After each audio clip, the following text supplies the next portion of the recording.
ಎಲ್ಲರಿಗೂ ನಮಸ್ಕಾರ. ಎಲ್ಲ ಒಡಿಶಾ ನಾಗರಿಕರಿಗೆ ಮತ್ತು ಕರ್ನಾಟಕ ನಾಗರಿಕ ಬಂಧುಗಳಿಗೆ ಎಲ್ಲರಿಗೂ ನಮಸ್ಕಾರ.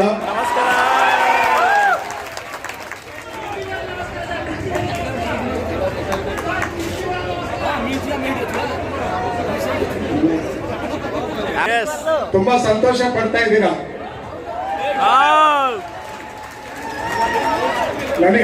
ನಾನು ಅನ್ಕೊಂಡಿದ್ದೆ ಇಷ್ಟು ಜನ ಸೇರಿ ಈ ಒಂದು ಸಂಜೆಯಲ್ಲಿ 5ನೇ ತಾರೀಕಿಂದ ನಾಳೆವರೆಗೆ ಇಷ್ಟು ನಮ್ಮ ದಿಲೀಪ್ ಅವರು ಮತ್ತು ಕಲಾ ಸಂಘದವರು ಇಷ್ಟು ನಿಮ್ಗೆ ಸಂತೋಷವನ್ನ ಕೊಡ್ತಾರೆ ಅಂತಂದ್ರೆ ನಿಮ್ಮ ಈಗ ನೀವೀಗ ನಗುನಗುತ್ತ ಕೈಯನ್ನು ಎತ್ತಿ ನಮಗೆ ಒಂದು ವಿಶ್ ಮಾಡಿರಲ್ಲ, ನಿಜವಾಗ್ಲೂ ನೀವು ಸಂತೋಷ ಪಡ್ತಾ ಇದ್ದೀರಿ ಅಂತ ನಾನು ಅನ್ಕೊಳ್ತಾ ಇದ್ದೀನಿ.